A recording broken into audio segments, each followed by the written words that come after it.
નમસ્કાર વિદ્યાર્થી મિત્રો, ધોરણ 9 ગણિત પ્રકરણ 4 દ્વિચલ સુરેખ સમીકરણ. વિદ્યાર્થી મિત્રો, અગાઉના બે વિડીયોમાં આપણે સ્વાધ્યાય 4.1 અને 4.2 સંપૂર્ણ જોઈ ગયા છે. આજે સ્વાધ્યાય 4.3 આપણે ભણવા જઈ રહ્યા છે. આ સ્વાધ્યાય 4.3માં કેટલાક દાખલા તમારે નોટબુકમાં ગણવાના છે અને બાકીના દાખલા આલેખ પોથીમાં ગણવાના છે. અહીં જે સ્વાધ્યાય 4.3 તરફ જઈ રહ્યા છે એમાં દાખલો બીજો અને ત્રીજો એ તમારે નોટબુકમાં ગણવાનો છે. ફરીથી બીજો અને ત્રીજો નોટબુકમાં ગણવાનો છે, જ્યારે બાકીના દાખલા આપણે આલેખ પોથીમાં ગણીશું. સ્વાધ્યાય 4.3 દાખલો બીજો. પુસ્તકમાં રકમ જોઈશું. બિંદુ 2.14માંથી પસાર થતી બે રેખાઓના સમીકરણ આપો. આવી બીજી કેટલી રેખાઓ મેળવી શકાય અને શા માટે? તો વિદ્યાર્થી મિત્રો, જે બિંદુ 2.14 છે એ 2.14 આપણે જે કંઈ રેખાના સમીકરણ આપીશું એના ઉકેલ બનશે. અત્રે બે પૂછ્યા છે, પણ આપણે એના માટે અસંખ્ય લખી શકાય, કારણ કે પ્રકરણ 5માં આપણે જોઈ ગયા છે કે એક બિંદુમાંથી અસંખ્ય રેખાઓ પસાર થાય છે. તો અહીંયા પણ અસંખ્ય રેખાઓ પસાર થશે. એટલે જે બીજો પ્રશ્ન છે, આવી બીજી કેટલી રેખાઓ મેળવી શકાય, તેનો જવાબ આવશે અસંખ્ય. તો પ્રથમ આપણે બે રેખાઓના સમીકરણ આપવાના છે કે જેનું બિંદુ 2 અને 14 ઉકેલ હોય. એટલે કે આ 2 અને 14 છે એ સમીકરણમાં કિંમત મૂકીએ તો બંને બાજુ જવાબ સરખા આવે. ખ્યાલ આવ્યો? તો જવાબ લખીએ. બિંદુ 2.14માંથી પસાર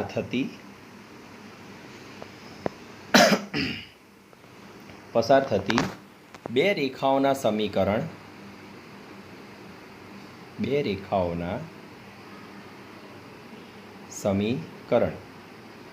જોઈએ. નંબર 1, આપણે માઇન્ડમાં કેલ્ક્યુલેશન કરવાની છે. તો જોઈએ પ્રમાણે y બરાબર 2x 7x. તો જે 14 છે એ આપણો y થશે અને 2 છે એ x થશે. તો તમને ખ્યાલ આવી જશે કે આ y બરાબર 14 છે, તો 2ને કેટલા વડે ગુણીશું? 7 વડે. તો મેં એડજસ્ટ કર્યું y બરાબર 7x. આ વેલ્યુની અંદર કિંમત મૂકીશું તો બંને બાજુ જવાબ 14 સમાન આવશે. એટલે બીજું જોઈએ. હવે બંનેનો સરવાળો જુઓ. 14 ને 2 16 થાય છે. તો આપણે લખી શકીએ x વત્તા y બરાબર 16. ફરી વેલ્યુ મૂકી જોવાની અંદર y બરાબર 14 અને x બરાબર 2. તો બંનેનો સરવાળો 16 થશે. એટલે બંને બાજુનો જવાબ સમાન આવશે. ત્રીજું, એ બંનેની બાદબાકી શું થાય છે? બરાબર, જો 14માંથી 2 જાય તો 12 રહેશે. આવી રીતે વિચારવાનું છે આપણે. તો લખીએ x ઓછા y. આપણે પહેલી બાદબાકી મોટામાંથી કરી શકીએ છીએ. તો આગળ y લખું છું, પહેલાં ધન બાદબાકી કરીએ અને પાછળ x લખું છું, y માઇનસ x. તો 12 થશે. એટલે કે 14માંથી 12 જશે તો વત્તા 12 જવાબ આવશે. અને ચોથો આપણે ઉલટાઈ દઈએ, x ઓછા y બરાબર -12. એટલે કે 2માંથી 14 બાદ થશે તો -12 થશે. તો આ 4 અત્રે આપણે 2 જ પૂછ્યા છે, પણ 4 સમીકરણ લખ્યા. આગળ જે પ્રશ્ન પૂછ્યો છે તેનો જવાબ, આપેલ બિંદુમાંથી અસંખ્ય રેખાઓ મેળવી શકાય.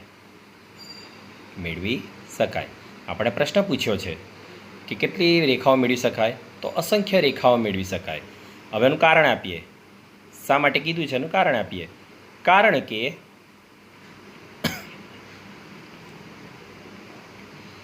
આ તમામ રેખાઓના જે સમીકરણ હશે, આ તમામ રેખાઓના ઉકેલ બિંદુ 2 14 જ હશે. બરાબર છે. તો આ જે આપણો દાખલો છે એ ઇમ્પોર્ટન્ટ છે. 2 માર્ક્સમાં પૂછાઈ શકે છે કે 2 અને આ પર્ટિક્યુલર કોઈ બિંદુમાંથી કેટલી રેખાઓ પસાર થાય એના સમીકરણો લખી શકે છે, અને એ બિંદુમાંથી બીજી કેટલી રેખાઓ કે અસંખ્ય રેખાઓ પસાર થાય છે. કેમ? કારણ કે એ જે બિંદુ 2, 14 છે એ તમામ રેખાઓનો ઉકેલ થશે. બરાબર છે. હવે દાખલો ત્રીજો જોઈએ આપણે. સ્વાધ્યાય 4.3નો દાખલા નંબર 3. બિંદુ 4, 3 સમીકરણ 3y બરાબર ax વત્તા 7 રેખાના આલેખ પરનું બિંદુ હોય તો એ શોધો. તો આ જે બિંદુ છે એ રેખા ઉપરનું કોઈક જગ્યાએ બિંદુ હશે. હું અહીં આગળ તમને એક રેખા દોરી બતાવું. જોઈએ બધું સ્પષ્ટ. મેં એક રેખા દોરી છે, એના પર 4 બિંદુ A, B, C, D. તો 4 બિંદુ એ જે રેખાનું સમીકરણ હશે એ સમીકરણનો ઉકેલ છે, મીન્સ બંને બાજુ જવાબ સરખા લાવશે. તો આ જે બિંદુ 3 અને 4 છે એના આધારે ઉપયોગ કરીને આપણે એ શોધવાનો છે. તો જે 3 છે એ એક્સ થશે, 4 છે એ વાય થશે. તો જોઈએ જવાબ. આપણે જે સમીકરણ આપ્યું છે 3y બરાબર ax વત્તા 7 માટે 3 yની જગ્યાએ 4 લખીશું બરાબર a, xની જગ્યાએ 3 લખીએ વત્તા 7 માટે સાદુરૂપ આપીએ 4 તારી 12 બરાબર 3a વત્તા 7 માટે આ 7 છે એને બરાબરની પેલી બાજુ લઈશું, માઇનસ થશે 12 ઓછા 7 બરાબર 3a. હવે બાદબાકી કરીએ માટે 12માંથી 7 જાય તો 5 બરાબર 3a. હવે એ શોધવાનો છે તો એની આગળનું જે 3 છે એ ક્યાં જશે? 5ની નીચે છેદમાં. તો ધેરફોર 5/3 બરાબર a આપણો જવાબ આવ્યો. તો 5/3 બરાબર a. તો આવો જ દાખલો આપણે સ્વાધ્યાય 4.2માં પણ ગણ્યો છે, જ્યાં કે શોધવાનો હતો. તો આવી રીતે તમને a, b કોઈ પણ અજ્ઞાત વસ્તુ આપે તો તમે એ બિંદુ જે આપ્યું છે એ બિંદુનો ઉપયોગ કરીને એ સમીકરણમાં એક્સ અને વાયની વેલ્યુ મૂકશો તો તમને અજ્ઞાત વસ્તુ એ હોય કે કે હોય તમે વ્યવસ્થિત સારી રીતે શોધી શકશો. એટલે બીજો અને ત્રીજો તમારે ગણિતની નોટબુકમાં ગણવાનો છે. હવે જે બીજા આપણે દાખલા આગળ ગણીએ એ આલેખ પોથીમાં ગણીશું. તો સ્વાધ્યાય 4.3નો પહેલો એક્સ વત્તા વાય બરાબર 4. આ જે સમીકરણ આપ્યું છે એનો મારે આલેખ દોરવાનો છે. આલેખ દોરો.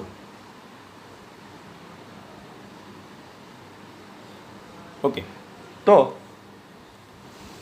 અહીં આગળ મેં અગાઉ સ્વાધ્યાય 4.2માં તમને શીખવાડ્યું હતું કે કોઈ સમીકરણ આપ્યું હોય તો એના શક્યેલા 4 ઉકેલ મેળવો. આપણે આલેખ દોરવા માટે અહીં આગળ ઓછામાં ઓછા 3 બિંદુઓની જરૂર પડશે. બરાબર છે? ઓછામાં ઓછા 3 બિંદુઓની જરૂર પડશે. તો જોઈએ કેવી રીતે થાય છે. તો સૌ પ્રથમ પહેલાં જે આપણી પાસે સમીકરણ છે એક્સ વત્તા વાય બરાબર 4 એનું આપણે સૂત્ર કરતા બનાવીશું. તો જવાબમાં જોઈએ એક્સ વત્તા વાય બરાબર 4. હવે જે સહેલું સમીકરણ બને છે તે એક્સને ત્યાંનું ત્યાં રાખીએ અને વાયને પેલી બાજુ લઈ જઈશું. એક્સ બરાબર 4 ઓછા વાય. આ આપણું મુખ્ય સમીકરણ બની ગયું. ઓકે. એની અંદર વાયની જુદી જુદી કિંમત મૂકીએ. નંબર 1 વાય બરાબર 0 લઈ લો પહેલાં. નંબર 2 વાય બરાબર 1 લઈ લો. અને નંબર 3 વાય બરાબર 2 લઈએ. હવે સમીકરણ કિંમત મૂકીએ માટે એક્સ બરાબર 4 ઓછા વાય માટે એક્સ બરાબર 4 ઓછા 0 માટે એક્સ બરાબર 4. પહેલો જવાબ આવ્યો. માટે બીજામાં જોઈએ એક્સ બરાબર 4 ઓછા વાય માટે એક્સ બરાબર 4 ઓછા 1 માટે એક્સ બરાબર 4માંથી 1 જશે તો 3. ત્રીજું એક્સ બરાબર 4 ઓછા વાય માટે એક્સ બરાબર 4 ઓછા 2 માટે એક્સ બરાબર 4માંથી 2 જાય તો 2.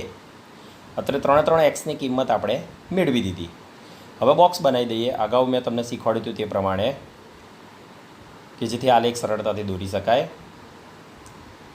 ઉપર એક્સ અક્ષ પર જોવાનો, નીચે વાય. હવે જે કિંમતો લીધી છે તો વાયને લખીએ પહેલાં 0, 1, 2. હવે 0ના અનુસંધાનમાં આપણને એક્સ કેટલો મળ્યો? 4, 1 ને 3 અને 2માં 2. તો આપણી પાસે આ બોક્સ ઇમ્પોર્ટન્ટ હતું એ આવી ગયું. હવે એના આધારે આપણે આલેખ દોરીએ. હવે અત્રે તમને એક આલેખ સમગ્ર પેજમાં દોરી બતાવીએ છીએ. તમારે જોવાનું છે ખાસ કે જે ડેટા છે એ મેક્સિમમ મોટામાં મોટો 4 છે, ધન, બરાબર. એટલે આપણે 4થી વધારે જવાની જરૂર નથી. તો હું પેજના મધ્ય ભાગમાં એક શિરોલંબ રેખા દોરું છું. અગાઉ આપણે પ્રકરણ 3માં આલેખની સમજૂતી મેળવી ચૂક્યા છે. આલેખ કેવી રીતે દોરાય છે એ પણ ખ્યાલ આવે છે. શિરોલંબ રેખા બરાબર એને છેદતી એક સમક્ષિતિજ રેખા હું દોરું છું. હવે જે સમક્ષિતિજ રેખા છે એને એક્સ અક્ષ એટલે કે એક્સ, પેલી બાજુ એક્સ ડેશ, ઉપર જે શિરોલંબ છે એને વાય, વાય ડેશ, વચ્ચે જે છેદાય છે એને આપણે જાણીએ છીએ ઉગમ બિંદુ. ઉગમ બિંદુ ઓ, જેના યામ છે 0, 0. ઓકે. હવે આપણે બોક્સ જોવાનું છે. બોક્સની અંદર જે ડેટા આપ્યા છે એક્સ વાયના, તો જે ઉપરના જે છે 4 એ આપણે એક્સ અક્ષ પર જોઈશું અને નીચેના જે વાયવાળા છે એ વાય અક્ષ પર જોઈશું. તો એક્સ અક્ષ પર મહત્તમ 4 છે તો આપણી પાસે સ્પેસ ઘણી બધી છે. એટલે એ પ્રમાણે ઘણી વખત આપણે એક લઈને કરીએ છીએ. એક ખાના બરાબર એક એકમ, પણ અહીં આગળ આપણે 2 ખાના બરાબર 1 લઈશું. તો એક છોડીને એક ત્યાં 1 લખીએ, બીજું એક છોડીને +2, ત્રીજું એક છોડીને +3 અને +4. એવી રીતે આ બાજુ પણ સેમ એ રીતે છોડીશું. -1, -2. બહુ વધારે જવાની જરૂર નથી કારણ કે એ બાજુ કોઈ જરૂર નથી. ઉપર 1, 2, 3, 4. નીચે પણ માઇનસ બહુ છે જ નહીં એટલે એ પ્રમાણે આપણે -1 અને -2 જોઈશું. આટલામાં આપણો આલેખ તૈયાર થઈ જશે. હવે જોઈએ કે એક્સ અક્ષ પર આપણે 4, 3 અને 2 જોવાના છે. તો પ્રથમ જોઈએ 4. તો 4 આપણને એક્સ અક્ષ પર મળી ગયો અહીં આગળ. અને વાય 0 છે તો વાય જે 0 છે તે બરાબર ઉગમ બિંદુ આગળ હશે, બરાબર. તો એ કોઈ વચ્ચે નહીં આવે પણ એ એક્સ અક્ષ ઉપર બરાબર 4 છે ત્યાં આગળ એ બિંદુ આવશે. મેં પેન્સિલ વડે ત્યાં રાઉન્ડ કર્યું છે અને એના પર બીજું એક મોટું રાઉન્ડ હું કરી દઉં. હવે બીજું જોઈએ 3, 1. એક્સ અક્ષ ઉપર 3 એ અહીંયા છે અને વાય અક્ષ ઉપર 1. હવે આ બંનેને સીધી લીટી દોરીએ તો ક્યાં છેદાય છે, બરાબર. આપણે અગાઉ તૂટક લાઈન દોરતા હતા પણ અહીંયા દોરવાની જરૂર નથી. આપણને ખ્યાલ આવી જશે કે આ 2 જગ્યાએ ક્રોસ થાય છે એટલે ત્યાં આગળ મેં પોઈન્ટ મૂકી દીધું 3, 1નું. બીજું બિંદુ આવી ગયું. ત્રીજું છે 2, 2. તો એક્સ અક્ષ પર 2 અને વાય અક્ષ પર 2 ત્યાં છે એટલે જ્યાં છેદાય છે ત્યાં મેં ત્રીજું બિંદુ લઈ લીધું. મારી પાસે 3 બિંદુ આવી ગયા.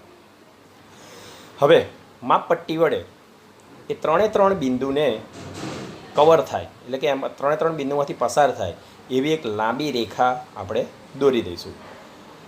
રેખા એટલે બંને બાજુ તીર દર્શાવે એવી રેખા આપણે દોરીશું. બંને બાજુ તીર દોરીશું તો જ રેખા કહેવાશે, નહીં દોરીએ તો રેખાખંડ આવશે. તો આ થયો આપણો એક્સ વત્તા વાય બરાબર 4નો આલેખ. એ સમીકરણ આ રેખા ઉપર હું લખી દઉં છું સ્કેચ પેન વડે. એક્સ વત્તા વાય બરાબર 4. હવે બિંદુઓ પણ બતાવી દઈએ. એ કયું છે 2, 2, પછી જે છે 3, 1 અને ત્રીજું છે 4, 0. તો વિદ્યાર્થી મિત્રો આ રીતે આપણે આલેખ દોરી શકીએ છીએ. વધારે નજીકથી જોઈએ તમે જોઈ શકો છો કે એકદમ સ્ટ્રેટ લાઈન માટે દ્વિચલ સુરેખ સમીકરણ, સુરેખ એટલે એક સીધી રેખા આપણને પ્રાપ્ત થાય છે. તો તમારે પણ આવો આલેખ દોરવા પ્રયત્ન કરીશું. હવે બીજો દાખલો જોઈએ. બીજા દાખલામાં છે એક્સ માઇનસ વાય બરાબર 2નો આલેખ દોરવાનો છે. અહીં આગળ તમે જોઈ શકો છો કે મેં એક જ પેજના 2 ભાગ પાડ્યા છે. કેમ? કારણ કે સંખ્યા ઓછી હોવાથી બધાએ દાખલા આપણે આલેખ નહીં દોરી શકીએ. હા, એટલે મેં 2 પાર્ટીશન પાડ્યા છે કે જો નાનું માપ હશે તો આરામથી આપણે અડધા ભાગમાં આલેખ દોરી શકીશું. એટલે વધારેમાં વધારે આલેખ આપણે આલેખ પોથીમાં ઓછા પેજ હોવા છતાં પણ વધારે આલેખ દોરી શકીશું. તે એક પ્રકારનું માપ છે કે આપણે આવી રીતે ઉપયોગ કરી શકીએ છીએ. હા, પરંતુ પરીક્ષામાં આવે તો તમારે આગળ જે ગણ્યો એ પ્રમાણે સંપૂર્ણ એક આલેખમાં જ દોરવાનો. એમાં કોઈ તમારે ભાગ પાડવાની જરૂર નથી, ત્યાં એક જ પૂછાશે. જોઈએ બીજો, એના પહેલાં સૂત્ર બનાવીએ આપણે. એક્સ માઇનસ વાય બરાબર 2 માટે વાયને પેલી બાજુ લઈ જઈશું. એક્સ બરાબર 2 વત્તા વાય, ઓછા વાય પેલી બાજુ હશે તો વત્તા વાય થશે. હવે આ જે વાયની વેલ્યુ મૂકીએ આપણે પાછળ. વાય બરાબર હું અહીંયા આગળ -1 લઉં. જોઈએ એક્સ બરાબર 2 વત્તા વાય માટે એક્સ બરાબર 2 વત્તા કૌંસમાં -1, એક્સ બરાબર 2 ઓછા 1 માટે એક્સ બરાબર 1. બીજું લઈએ વાય બરાબર 0, તો માટે એક્સ બરાબર 2 વત્તા વાય માટે એક્સ બરાબર 2 વત્તા 0 માટે એક્સ બરાબર 2. બીજો જવાબ આવ્યો. ત્રીજું લઈએ વાય બરાબર 1 લઈ લઈએ. એક્સ બરાબર 2 વત્તા વાય, એક્સ વાય લઈએ. એક્સ બરાબર 2 વત્તા 1 માટે એક્સ બરાબર 3. અહીંયા આગળ જગ્યાના ભાવે આપણે ઉપર યામોનું બોક્સ દોરી કાઢીશું અગાઉની જેમ.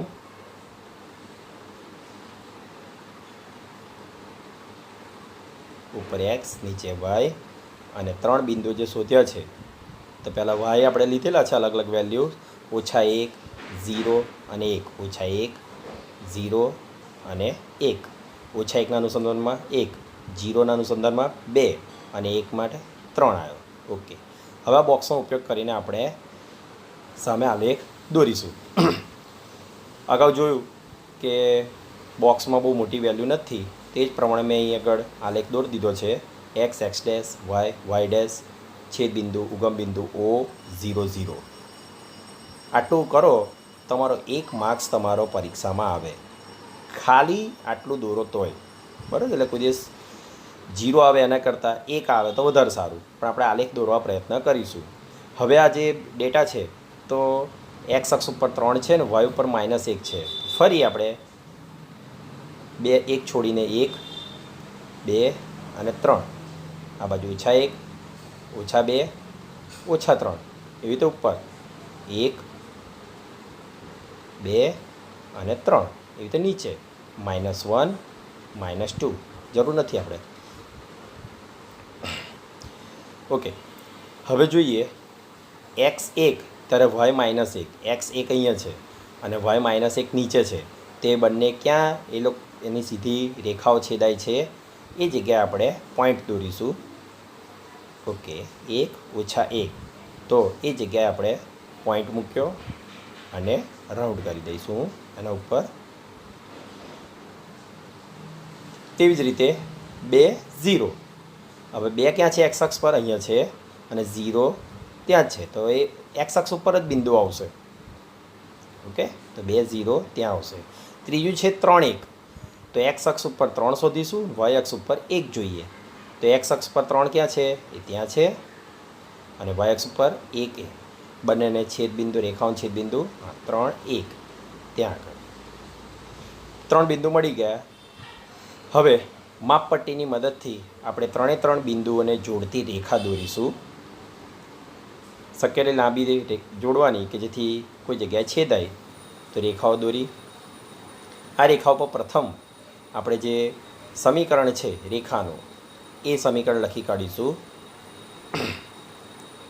કે x - y બરાબર 2. જે જગ્યાએ ખાલી જગ્યા છે તો ખ્યાલ આવે કે એ જગ્યાએ આપણું આ સમીકરણની રેખા દોરી છે x - y બરાબર 2. હવે જે બિંદુ છે એ બિંદુ આપણે લખીએ. જે નીચેનું હતું એ 1, -1, ઉપરનું છે 2 0 અને છેક ઉપરનું છે 3 1. તો આ રીતે આપણે એક અડધા પેજમાં પણ આલેખ દોરી શકીએ છીએ. જોઈ લો. તો તમે જેટલી વેલ્યુ નાની પસંદ કરશો એ પ્રમાણે તમારે નાની વેલ્યુ આવશે અને આલેખ પણ બહુ સારી રીતે અને સ્વચ્છ દોરી શકાશે. તો આ એનો દાખલા નંબર 2નો આલેખ છે. સ્ટ્રેટ લાઇન સુરેખ સમીકરણનો એકદમ સુરેખા મળશે. હવે જે ત્રીજો દાખલો છે, હું અહીં આગળ ચોથો દાખલો ગણવા જઈ રહ્યો છું, પણ સ્વાધ્યાયની અંદર જે ત્રીજો દાખલો છે y બરાબર 3x, આ આલેખ તમારે જાતે દોરવાનો છે હોમવર્કમાં. બરાબર છે? તો સીધે એક્સની વેલ્યુ મૂકીશું એમાં. હવે ચોથો જોઈએ આપણે આલેખ 3 બરાબર 2x વત્તા y. 3 બરાબર 2x વત્તા y. તો એક સમીકરણ આપણે આમાંથી બનાવીએ. કયું સરળ પડશે કે ભાઈ 2xને પેલી બાજુ લઈ જાઉં, yને લઈ જાઉં કરતાં. બરાબર છે? તો 3 2xને પેલી બાજુ લઈ જાઉં -2x બરાબર y. તો એકદમ સિમ્પલ સમીકરણ આપણું તૈયાર થઈ ગયું. ઓકે. તો આ એક્સની વેલ્યુ મૂકીએ. હું એક્સ બરાબર પહેલાં 0 લઈ જઈએ. તો માટે 3 ઓછા 2x બરાબર y. માટે 3 ઓછા 2 કૌંસમાં 0 બરાબર y. માટે 3 ઓછા 0 બરાબર y. માટે 3 બરાબર y. ઓકે. બીજું લઈએ x બરાબર 1. 3 માટે 3 બરાબર 3 ઓછા 2x બરાબર y. માટે 3 ઓછા 2 કૌંસમાં 1 બરાબર y. માટે 3 ઓછા 2 બરાબર y. અને 3માંથી 2 જાય તો 1 બરાબર y. ત્રીજું એક બિંદુ લઈ લઈશું આપણે. એક્સની વેલ્યુ લઈએ. x બરાબર 2 લઈએ. તો 3 ઓછા 2x બરાબર y. માટે 3 ઓછા 2 કૌંસમાં 2 બરાબર y. માટે 3 ઓછા 4 બરાબર y. 3માંથી 4 જશે તો -1 આવશે. -1 બરાબર y. 3 બિંદુ આવી ગયા. નીચે આપણે બોક્સ બનાવી દઈએ.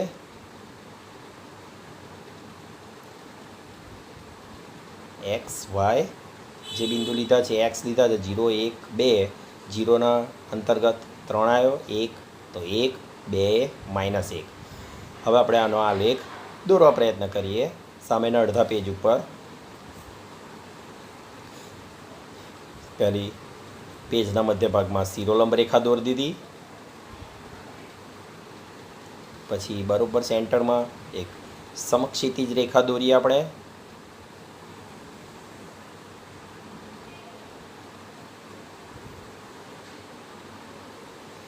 એને x અક્ષ x ડેશ ઉપર અને y ડેશ.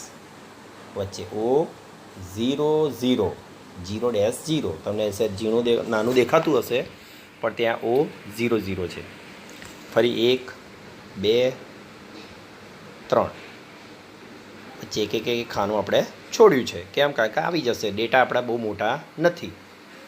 ઘણી વખત એકનો પણ ઉપયોગ કરવામાં આવે છે. જો બહુ મોટા હોય 9 10 12 સુધી જવાનું હોય તો એકનો, પણ ઓછા હોય તો આવી રીતે એક છોડીને. તો સેમ એઝ સામેની સાઈડ -1 -2 -3. એવી રીતે અહીંયા +1 +2 એક છોડીને +2. અને ત્રીજું સહેજ મારે રેખા લંબાવી પડશે ઉપર.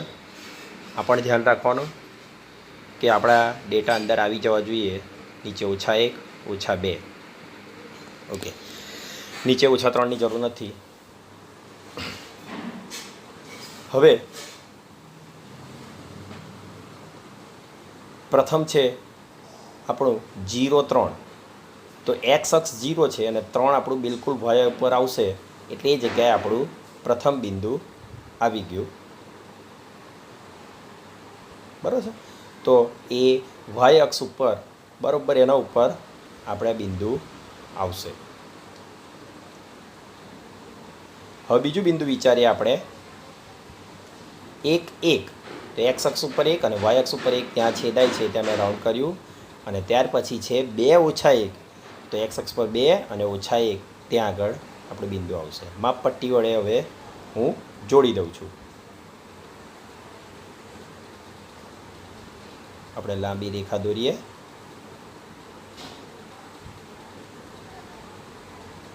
એ રેખા ઉપર સમીકરણ લખી દઈશું.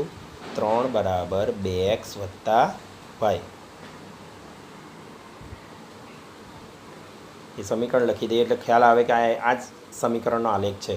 બિંદુઓ લખીએ 0 3 1 1 અને 2 ઓછા 1. તો આવી રીતે આપણે આલેખ દોરી શકીએ છીએ. તો જો ડેટા નાના હોય તો આપણે આવા અડધા ભાગનો ઉપયોગ કરીને પણ તમારી આલેખ પોથીમાં ઓછા હશે પેજ તે પ્રમાણે આપણે મેનેજ કરી શકીએ અને આ સંપૂર્ણ સ્વાધ્યાયના જે કંઈ આલેખ છે આપણે દોરી શકીએ છીએ. તો અત્રે આટલા જ આપણે આલેખ જોઈએ. બાકીનું નેક્સ્ટ વિડીયોમાં જોઈશું. અસ્તુ વિદ્યાર્થી મિત્રો.